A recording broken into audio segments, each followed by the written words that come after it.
gostaria de agradecer o convite do Dr. Luiz Nassif e da organização.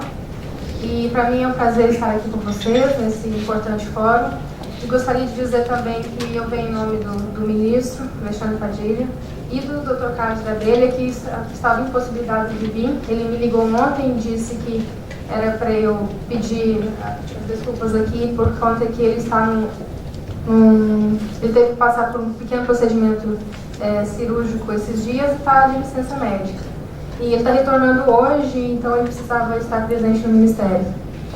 E eu gostaria de, então, passar aqui um pouco do que temos feito lá no Ministério da Saúde no desenvolvimento e nessa empreitada de crescer a indústria interna de medicamentos no país, lá da visão do departamento da Secretaria, né, como um todo, da Secretaria de Ciência, Tecnologia e Insumos Estratégicos, do Departamento Complexo Industrial, Inovação e Saúde, no qual eu trabalho como coordenadora de uma área de farmacêutica, química e biotecnológica. Na minha área, nós somos responsáveis pela análise de projetos, de novos projetos, aqueles que estão tão badalados hoje, que são as PDPs, as Parcerias para o Desenvolvimento Produtivo. Tem um grande contato com os laboratórios públicos, com a rede privada de medicamentos também, porque lá nós recebemos todas as empresas que têm interesse em desenvolver no país a produção, seja ela de medicamentos, seja ela de insumos farmacêuticos, farmacoquímicos e os biológicos, que agora está mais em voga. E então eu vou passar um pouco do que nós temos feito lá. Só para fazer um cenário atual e eu entrar um pouquinho nos slides falando do que seria esse cenário atual para contextualizar o Complexo Econômico Industrial da Saúde e algumas ações. Temos um pano de fundo para a gente falar da transição demográfica e no que isso está trazendo de impacto no Ministério da Saúde. Com o envelhecimento da população, de se conhecer que as doenças, principalmente aquelas oncológicas, aquelas crônico-degenerativas, trarão sim um grande impacto no orçamento do Ministério da Saúde, e já estão trazendo. Vocês vão ver nos gráficos adiante que o crescimento do orçamento tem sido realmente crescente, não só do orçamento comum, mas também nas judicializações, como já citaram na plateia. Então, a base está afunilando e estamos virando um barrilzinho ali de crescimento dessa população de meia idade. E que isso, com certeza, vai impactar em produção de medicamentos que sejam de origem biológica, são muito aqueles que para os MABs e os MIBs para tratamento oncológico, e que hoje nós estamos inteiramente vulneráveis ao mercado externo. Hoje nós importamos praticamente tudo e isso impacta também na nossa balança comercial. Bem, aí o cenário do Brasil, no país, no mundo, né? Ele está em 7º lugar agora lá no ranking do IMS Health, ficou faltando a fonte ali, vocês me desculpem, naquele primeiro gráfico.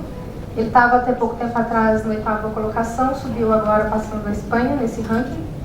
E do lado de cá o faturamento, que estamos em torno de ainda estamos com dados de 2010, mas de 36 bilhões de unidades de milhões de reais, 36 bilhões de reais, o faturamento lá em 2010, com um volume bem alto também, já na casa dos 2 trilhões de unidades vendidas em 2010. Então é um grande e expressivo mercado no mundo. Não é expressivo para a gente, mas é expressivo para as empresas mundiais também. Nós temos verificado isso no interesse das próprias empresas em investir no país. Opa, assim. Aqui então falei do crescimento, principalmente dos imunobiológicos e medicamentos oncológicos. Na última linha está bem pequeno, mas a gente pode ver que é bem grande o crescimento de 2013 até 2011. Para 2012, o valor final passou dos 12 bilhões de reais em compras com medicamentos do componente estratégico, aqueles medicamentos de alto custo e que somos realmente dependentes do mercado mundial. Crescimento aí também do valor das compras. E aqui o impacto dos medicamentos de alto valor agregado. E só de biofármacos, esse número está maior do que 32%, já está chegando em 34%, que é a fatia do quanto representam os biológicos no todo de compras com medicamentos pelo Ministério da Saúde. Aqueles medicamentos do componente especializado de alto valor agregado. Não está incluído aí os da atenção básica, só aqueles de alto valor agregado. O déficit, então, na balança comercial, esse ano deve passar dos 12 bi e vai ser crescente ainda por alguns anos, apesar de que estamos crescendo também nas exportações, principalmente de insumos. A gente começou a crescer em exportação de insumos, mas ainda temos expressiva importação de medicamentos. Não só medicamentos, mas materiais médicos hospitalares também, produtos para a saúde, é muito expressivo a dependência internacional. Bem, então, um cenário de crescimento da população, transição demográfica, com envelhecimento, aumento da renda, que faz aumentar também o consumo por medicamentos, os avanços tecnológicos na saúde, a gente verifica, então, uma demanda em saúde, maior consumo e um maior déficit da balança comercial. Considerando que o setor saúde, ele é, junto com a defesa, um dos setores que a gente verifica que o poder de compra realmente é impactante dentro de um Estado, principalmente no Estado brasileiro, onde a compra do setor saúde é toda pública, é grande, para o Estado ela é grande e ela é significativa, também considerando que o 10%, quase 10% do PIB está na mão da saúde e tem também quase essa mesma porcentagem de pessoas empregadas formalmente, quase 10%. Também a pesquisa em saúde chega a 30%. Então é importante verificar políticas e novas conformações pelo governo para estimular a produção interna, seja ela de indústrias nacionais, multinacionais, são então indústrias que desejam realmente instalar o parque fabril dentro do país, não só importando produto semi-acabado, a granel, mas realmente produzindo o insumo da sua essência, ou aquela parte do processo tecnológico que tem realmente valor agregado. O CERN, o cérebro do processo produtivo, que hoje nós não detemos para todas as cadeias produtivas. Crescemos sim, temos verificado avanço e muitos empresários que estão começando a verificar que fazer no Brasil está sendo interessante. Mas ainda temos que colocar mais condições e o governo tem como um todo uma parcela de responsabilidade nisso aí, e grande.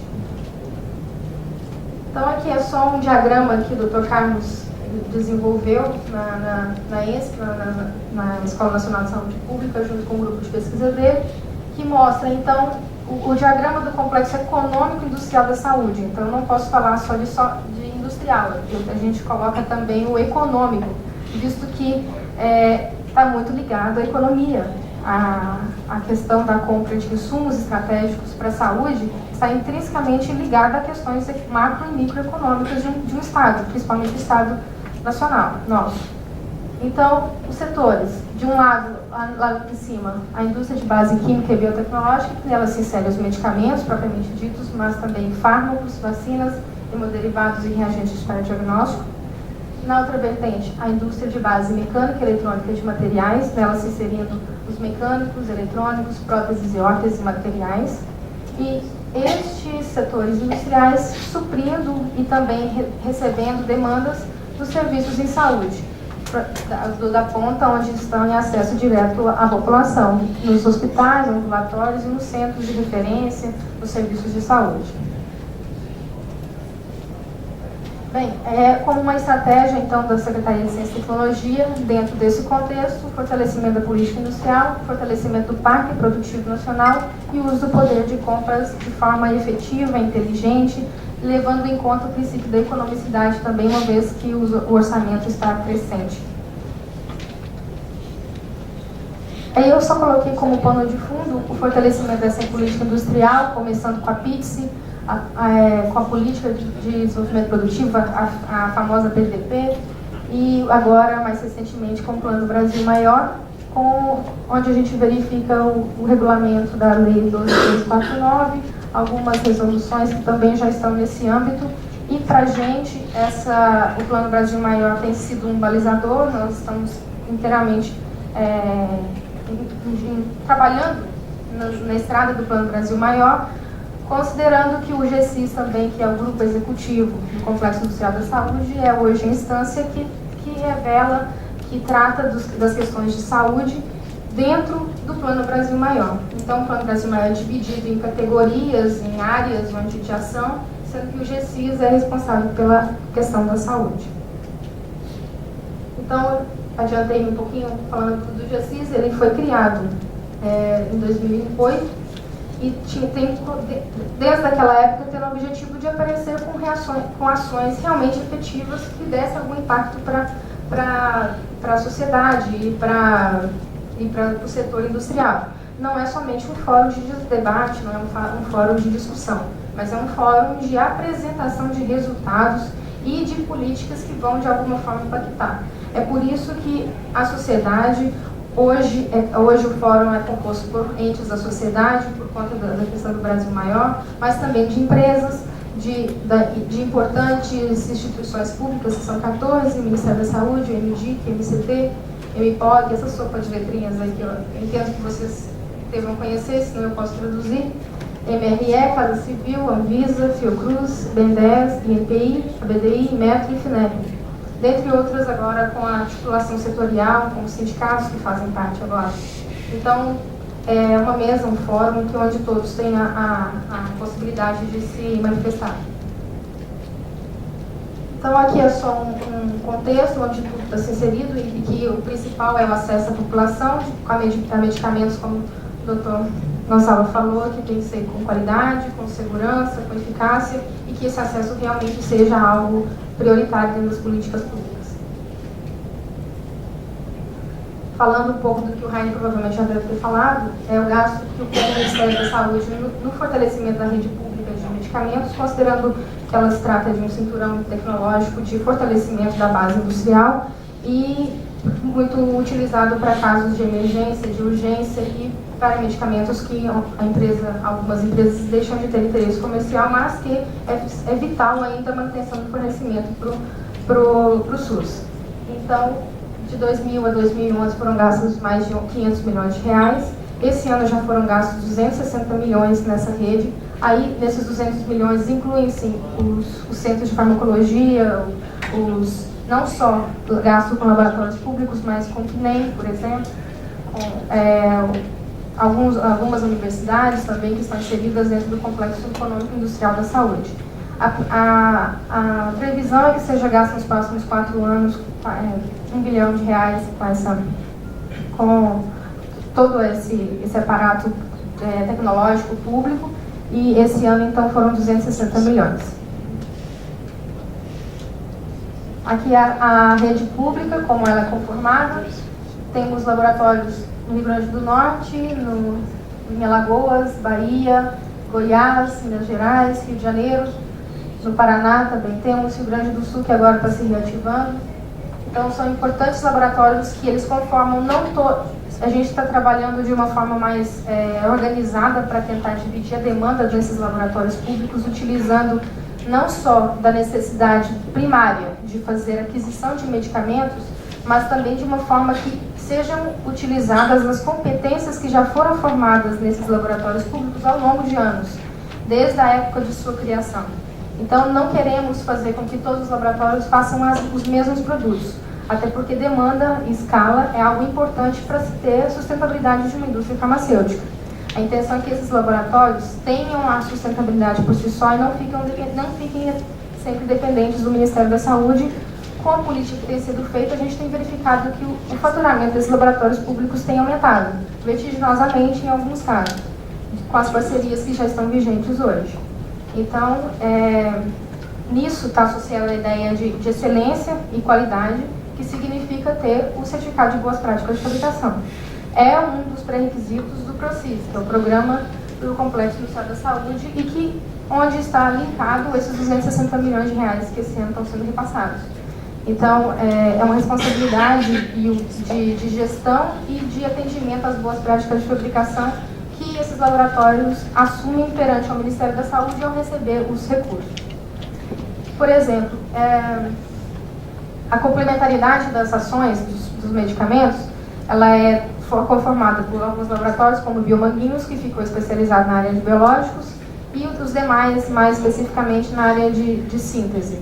Alguns deles estão também querendo entrar na empreitada dos biológicos, mas ainda estão estudando como vai ser feito isso. Por exemplo, a FUNED já é participante da vacina da meningocócica, então é um laboratório que está já na área de biológicos, ainda de vacinas. Tequipar também com a vacina da raiva, que esse ano também recebeu um investimento para se adequar às boas práticas de fabricação, e os demais, cada um com a sua área de atuação e com seus medicamentos. O fomento, então, é o trabalho em rede, formado, então, não só pela rede dos laboratórios oficiais, que, considerando que se são em rede, a gente define também que sejam feitas parcerias, por exemplo, entre, às vezes, mais de um laboratório, para que um supra o outro em caso de necessidade. A gente sabe que uma indústria farmacêutica está suscetível a várias instabilidades, desde diversos tipos, desde a econômica à de chão de fábricas.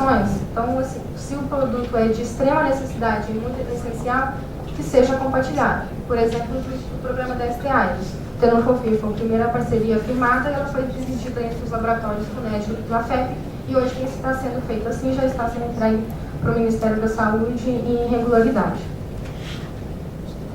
A Rede FAC, então, a criação da Rede Nacional de Desenvolvimento e Inovação de Fármacos para Câncer, reforço da Rede de Bioequivalência Brasileira. Então, nesse ano, entre 2011 e 2012, foram repassados 8 milhões de reais para a RecBio, que é essa rede, para que ela faça a base de sustentação para os laboratórios públicos no momento que eles forem fazer o registro das PDPs. Não só de PDPs, mas de medicamentos que são essenciais ao DAF, o Departamento de Assistência Farmacêutica, que também é da Secretaria de Insumos Estratégicos do Ministério da Saúde. Então, essa rede, ela é brasileira, é nacional, é uma tentativa de tentar salvar alguns centros de bioequivalência nacional frente ao mercado internacional, que está extremamente competitivo.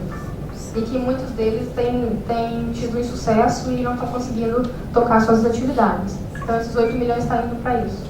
Além disso, a consolidação do laboratório de análise de IFAs, de insumos farmacêuticos ativos, aquela sigla ali, IFA, está sendo feito na PUC do Rio Grande do Sul, então, pensando também na regionalização e na distribuição das atividades no país, não só concentrados aqui no Sudeste, na parte do Sudeste.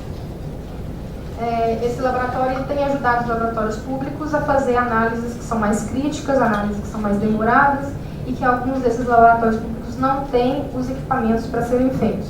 Então, eles enviam as amostras para o LAIF e o LAIF executa. Tem uma equipe interna excelente, com pessoas focadas em controle de qualidade, em validação de metodologia, e que conseguem muitas vezes resolver de uma forma mais rápida um problema como a matéria-prima que chegou importada e que o laboratório público está tendo demora na sua resolução. Nós temos verificado que os laboratórios públicos têm atendido isso e que está sendo um bom trabalho sendo executado. O LAIF já está com a capacidade já no topo, então vamos ter até que, se precisar, ele já tem recurso próprio até para expandir. Vamos trabalhar agora com a ideia de talvez, alguma expansão. Consolidação, então, das redes estratégicas de pesquisa clínica para doenças negligenciáveis, oncológica e neurociência, e a avaliação de tecnologia em saúde. Isso é mais competência do departamento próximo ao nosso, que é o departamento da Ciência e Tecnologia, lá dentro da Secretaria de Tecnologia e Insumos Estratégicos. Mantendo ainda a ideia do uso do poder de compra do Ministério da Saúde, trabalhamos então com as parcerias para o desenvolvimento produtivo, as encomendas tecnológicas, que agora com a nova lei, a 12.715, dará um pano de fundo e sustentação para as encomendas, e as margens de preferência, que são regulamentadas pela 12.349, que são preferências dadas àquelas empresas produtoras de insumos e de medicamentos que efetivarem a instalação das suas fábricas no país. Então, serão dadas margens de preferência nas licitações públicas, onde o governo fizer a aquisição de algum insumo ativo ou de medicamento que for comprovado que ele foi produzido no país. Existem as regras para isso, que foi feito por uma portaria 141, chamada de regras de origem, que ela é controlada pelo MDI, que é o Ministério do Desenvolvimento, Indústria e Comércio, que prevê a verificação em loco se realmente a indústria está produzindo no Brasil ou não aquele centro, aquela pesquisa que ele fala que desenvolveu. O que é importante nisso é que a gente tenta alavancar a produção de biológicos no Brasil. A principal margem, a margem mais elevada é a de 25%, que é dada para aquelas empresas que efetivarem a instalação de centros de pesquisa e que produzirem biofármacos no Brasil. Então, a lei já existe. Se a empresa tiver as condições, ela já pode pleitear essa vantagem em alguma licitação pública. As parcerias para o desenvolvimento produtivo, que eu não vou delongar muito aqui, mas que são parcerias entre entes públicos e privados para a produção nacional dos medicamentos e dos insumos, onde a transferência tecnológica é o cerne, é o principal quesito dessas parcerias. Então, tem que ser verificado pela comissão que acompanha, faz parte do Ministério da Saúde, que está sendo feita uma transferência tecnológica de tecnologia do medicamento dos produtores privados para os laboratórios públicos e que, ao mesmo tempo, seja suportado pela rede farmacêutica que fará o insumo farmacêutico que será vendido para os laboratórios públicos e privados que estiverem fazendo parte daquele consórcio. Então, são formados consórcios entre um tripé entre o laboratório público, privado e o produtor de insumos. Pode ser de insumo químico e farmacêutico. Farmacêutico e os biológicos. Então, isso visa estimular a produção nacional e o desenvolvimento de novos medicamentos, ampliando o acesso. Já foram formalizadas 34 parcerias para 33 produtos finais, sendo 28 medicamentos, 3 vacinas, um DIU e um teste rápido. 12 grupos de doenças abrangidas, 35 parceiros envolvidos, sendo 10 laboratórios públicos e 22 privados. Dentre esses privados, 10 são de empresas multinacionais. Então, dessa forma, que a gente não pretende estatizar, não pretende fazer com que tenha xenofobia nessa história. Desde que a empresa tenha esse interesse em produzir nacionalmente, ela poderá pleitear uma parceria. Não é somente com a indústria nacional que será feita. Serão feitas as parcerias. Então, o uso do poder de compra já está em ação. 4 bilhões ano em compras públicas, 1,8 bilhão é a economia média, 700 milhões de dólares a economia de dívidas esperadas, então contribuindo com aquele déficit da balança comercial em alguma parte. Posso passar, doutor?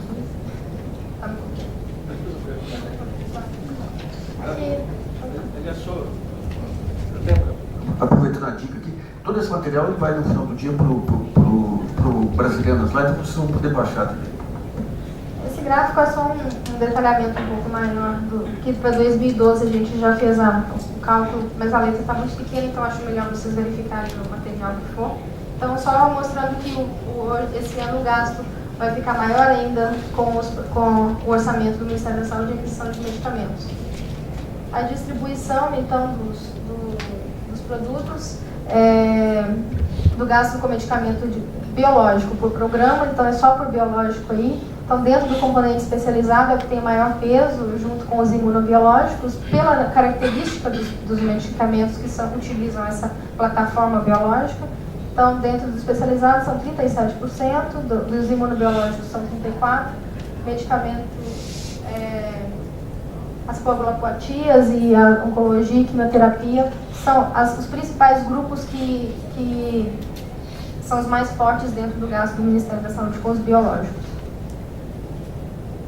Aqui são alguns exemplos de parcerias, alguns que já estão vigentes, por exemplo, já temos registros que já estão sendo vendidos para o Ministério da Saúde, a Altacrolim, lá de Farmangueiras que o Raine citou, Tenofovir, foi a primeira parceria com o LAFEP e com a FUNED, Rivastigmina, agora com o IVB, recentemente incorporada e já está sendo vendida ao Ministério da Saúde. Os antipsicóticos, as pinas, né, que a gente fala, clozapina, quetiapina e olanzapina. Temos também toxina botulínica, que já está com registro válido, donepezila, também com registro válido, e hoje saiu do Pramipexol. Nós recebemos a informação que hoje o Pramipexol foi também dado registro e que para o próximo ano a gente pretende que esse medicamento esteja já na rede. Outras parcerias também estão em andamento, logo teremos os registros, estamos trabalhando com o registro delas. E aqui é só um exemplo da última parceria, faltou o nome dela lá em cima, que é a do Imatinib, mostrando essa rede. O como é importante uma parceria que tenha ação conjunta de vários laboratórios e várias empresas para a produção nacional de algum medicamento. Então, do lado esquerdo, nós temos, lá no alto, do lado esquerdo, os laboratórios públicos produtores, que são o Famanguinhos, e mais embaixo o IVB, que são responsáveis com a parte pública, e os privados, que vão passar a tecnologia da produção do medicamento, são Cristália e também aqui embaixo a MS e a Labor Vida, fazendo parte daquelas farmacêuticas. Também, agora o insumo faz parte Globo Química, a Cristália também, que é produtora de produtos químicos, e a Alfa Rio Química, que vai fazer o suporte com os produtos de síntese mais intermediários, né? Uma síntese de produtos mais do início da cadeia de fabricação dos índices. Essa parceria está em andamento já, a gente está aguardando agora o registro na Anvisa. As encomendas, então, que já temos na área de vacinas são a meningocócica, pneumocócica desvalente, influenza sazonal, pentavalente, as vacinas que estão em prospecção, heptavalente, dengue, malária e varicela. Sendo que varicela já é decisão do Ministério da Saúde a incorporação dela. E hepatite A também, que não está mencionada ali. Os instrumentos, então, eu não vou entrar no detalhe aqui, falando da lei da inovação, lei do bem. A margem de preferência que eu já me adiantei com a parte de farmacêutica, e esse decreto é o 7546, que regulamenta para produtos médicos para a saúde. E aqui é só para finalizar, dizendo que as políticas de investimentos têm como base, então, o desenvolvimento político e tecnológico, aliada à pesquisa, avaliação e incorporação de novas tecnologias. Agora nós temos a Conitec, já atuante no Ministério da Saúde, e com uma grande carga de trabalho pela pressão, e não deixa de ser pressão, né? Pela incorporação de novas tecnologias no SUS. E a assistência farmacêutica vem sendo ampliada e crescente o gasto, não podemos dizer, temos vários problemas, mas é crescente o gasto com assistência farmacêutica desde a implantação do SUS. Esse gasto é crescente nas três esferas, nos três entes, tanto na esfera municipal, estadual e também na da União. Bem, é isso, eu gostaria de agradecer e eu fico à disposição para qualquer dúvida.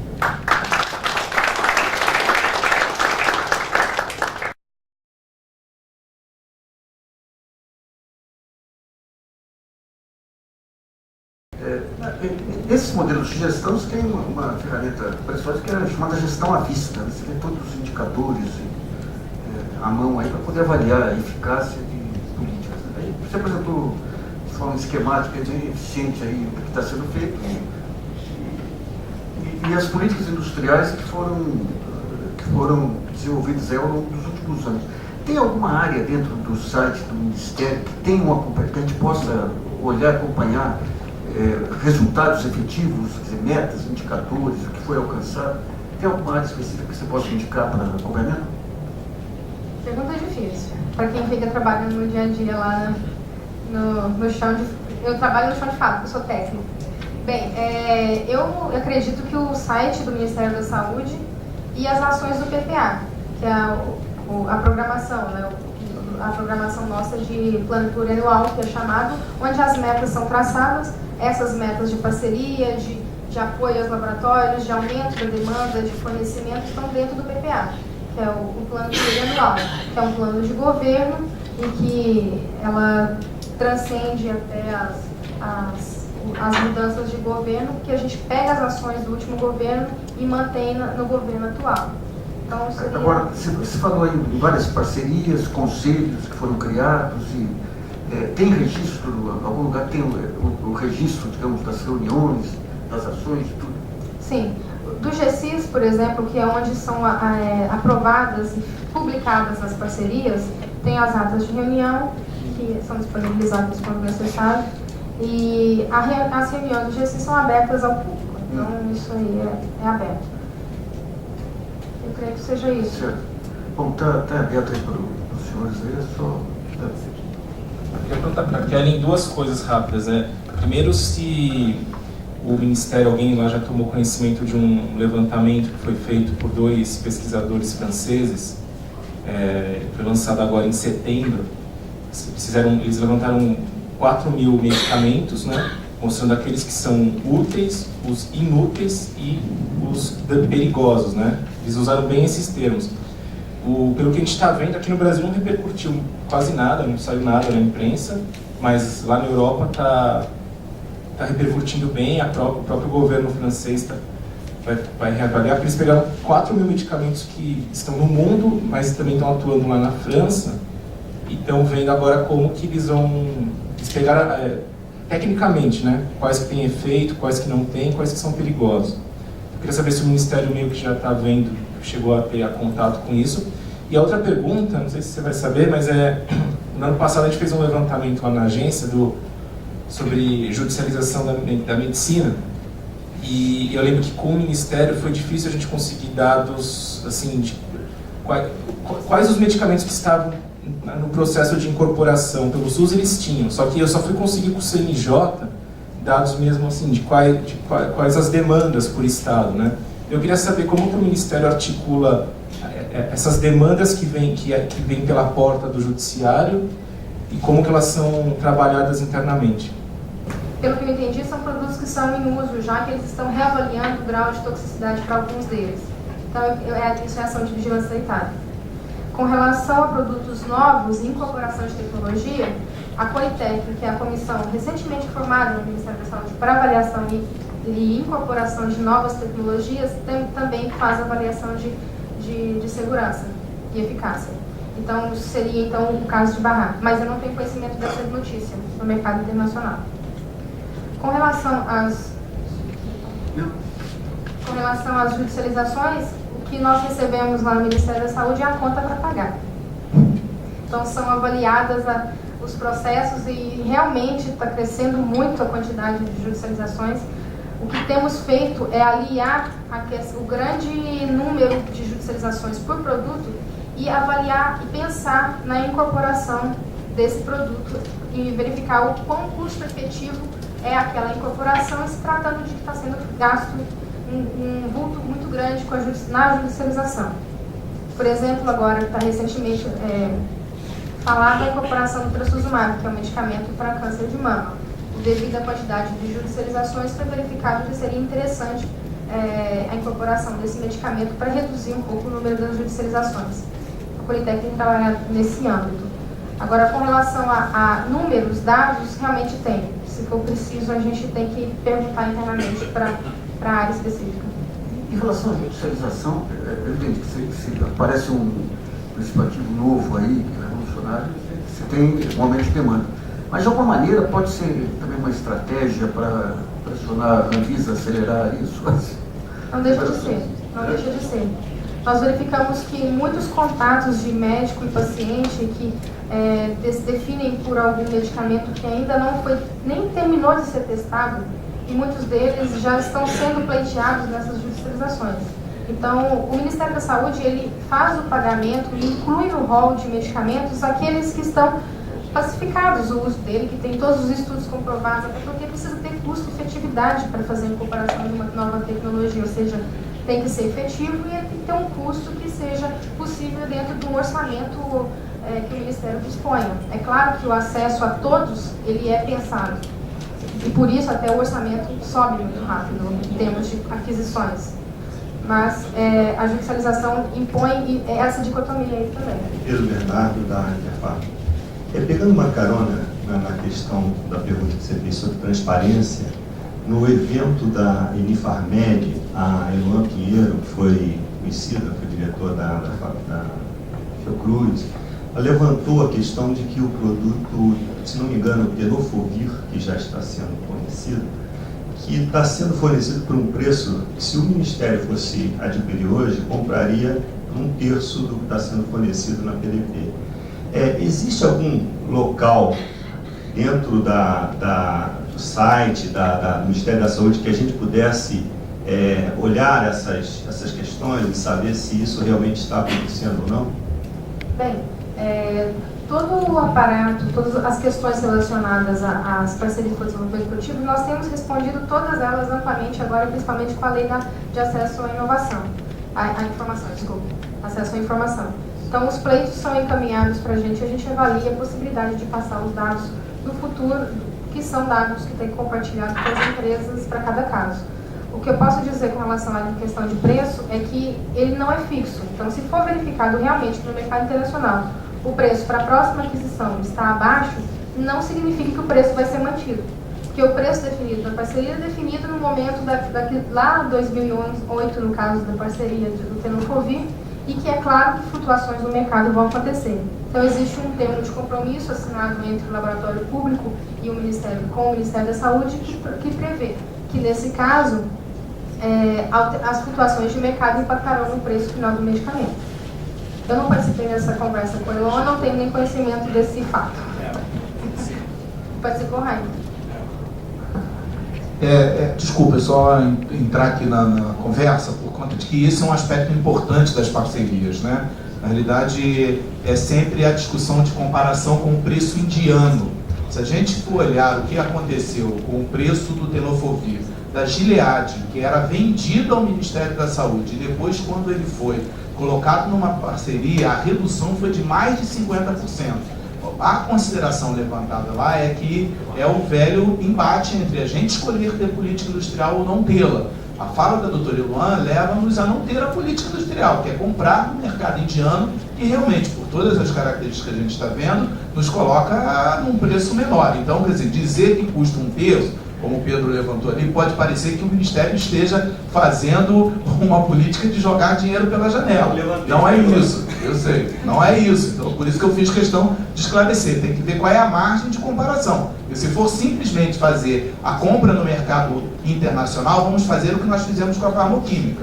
A microbiológica foi a primeira a fazer a zidovudina no Brasil e hoje ela não existe mais, porque nós abrimos para comprar o mercado internacional. Se essa for uma opção, o seminário não tem mais por que existir. Vamos logo fazer licitação internacional e melhorar o nosso modelo de compra. Se é para ter política industrial, nós vamos ter que fazer comparações com o que está sendo, com o que foi vendido para o Ministério naquele momento.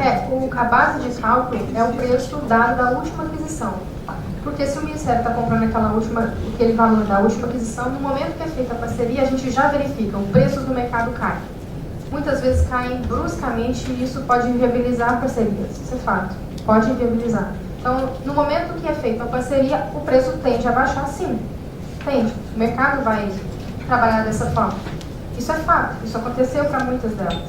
E a gente verificou, sim, uma redução de preço em relação à última compra da Gilead, que foi significativa, e hoje o preço tende a reduzir conforme o mercado internacional trabalha. A gente tem um pool de países que nós analisamos os preços, tem um serviço de inteligência interna que avalia esses preços, considerando países que têm um sistema de saúde parecido com o nosso, Inglaterra, Espanha, às vezes, Inglaterra já falei, Canadá, e a FSS Estados Unidos, Veteran War nos Estados Unidos.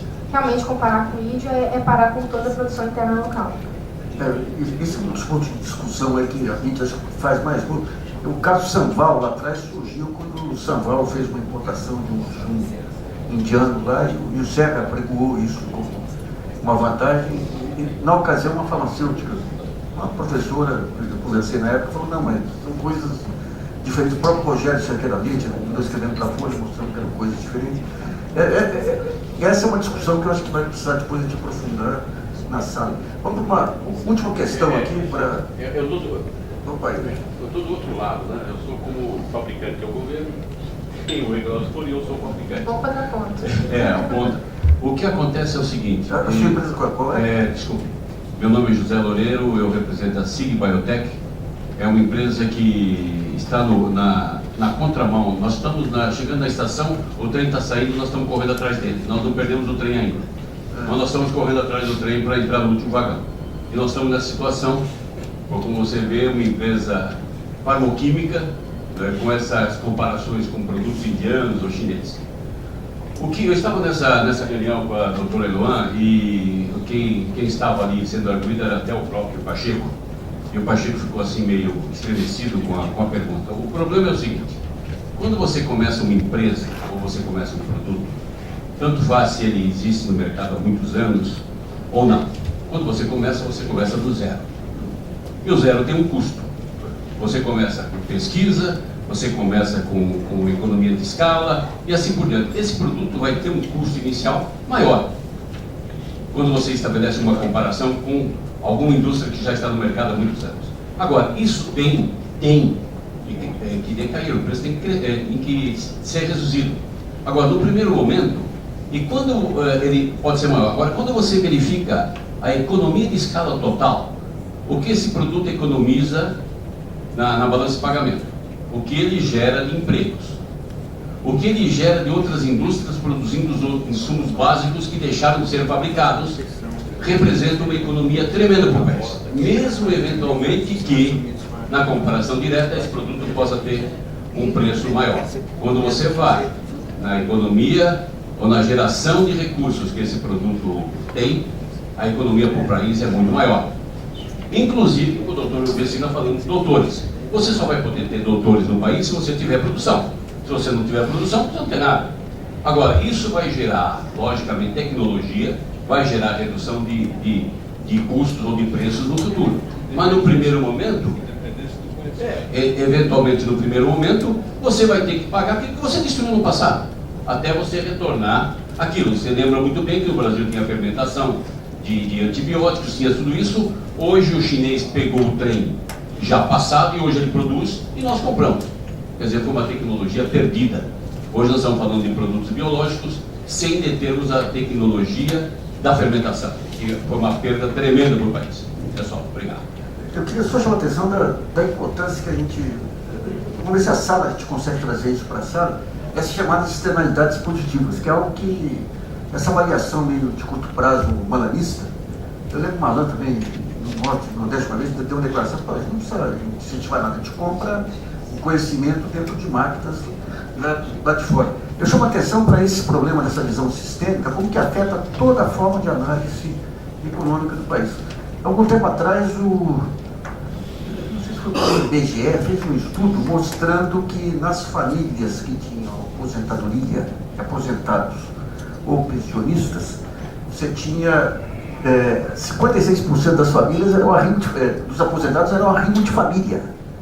Ou seja, o aumento do salário mínimo na aposentadoria teve implicações na saúde, porque as famílias, se eles eram arrimo, as famílias estavam melhor atendidas, as crianças estudavam mais, implicações na educação.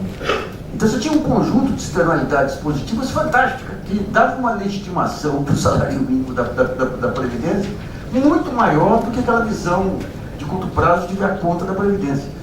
Mas foi um estudo tão interessante que o Camargo, que era da Tendência e Consultoria do Maílson, pegou alguém do IPEA lá para poder dar legitimidade acadêmica, para fazer um estudo para tentar comprovar que o aumento do salário mínimo, à medida em que aumentava, digamos, os arrimos de família lá, aumentava a propensão à vagabundagem dos dependentes. Você não sabe? Daí ele mandou um estudo para mostrar porque as pessoas entravam mais tarde no mercado de trabalho, que é um sinal de civilidade fantástico. Significava que tinha mais tempo para estudar. Daí faz um longo arrazoado. E o técnico do IPEA não permite que se chegue a essa conclusão. A conclusão final é que melhorava o acesso à escola e tudo. Daí, no final, o Camargo ainda coloca lá. Apesar de não ter sido comprovado, há indícios veementes de aumento da vagabundagem. Que é algo semelhante, digamos, a essa avaliação do Bolsa Família também, né? Eu participei de alguns debates, principalmente no Nordeste, isso é vagabundagem. Eu falei, gente, R$60 por mês não leva ninguém à vagabundagem. Quando foi criado esse plano, esse último aí, o Brasil Sorriso, aí, uma coisa assim, sorridente, eu toda manhã tenho hábito mineiro, toda manhã eu saio de casa, passo numa padaria, compro 2 pé de moleque dietético, equivale ao que vai ganhar uma pessoa.